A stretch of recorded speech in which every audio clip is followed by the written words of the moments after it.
سیاسی مہم ہے اس میں آپ بھرپور حصہ لیں۔ ہماری لڑائی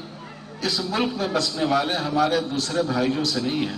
نہ ہندو بھائیوں سے ہے، نہ کرسچن بھائیوں سے ہے، نہ سکھوں سے ہے۔ ہم سب انسانی رشتے سے بھائی بھائی ہیں، لیکن ہم یہ چاہتے ہیں کہ جیسے ہر آدمی کو اپنے پسند کے کپڑے پہننے کی اجازت ہے،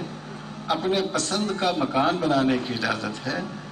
اپنے پسند کا کھانا کھانے کی اجازت ہے، اسی طرح ہر آدمی کو اپنی پسند کے مطابق اپنے مذہب پر عمل کرنے کی اجازت ہونی چاہیے۔ اگر ہم خود اللہ کی شریعت پر عمل کریں گے اور اپنی صفوں میں اتحاد باقی رکھیں گے تو انشاءاللہ کبھی آپ اللہ کی شریعت سے محروم نہ ہو پائیں گے، اور ہم امید رکھتے ہیں کہ انشاءاللہ گوا کی اس سرزمین میں بھی شریعت کا قانون آئے گا اور نافذ ہوگا، اور ہمارے بھائی اور بہن اس کے زیر سایہ زندگی گزاریں گے۔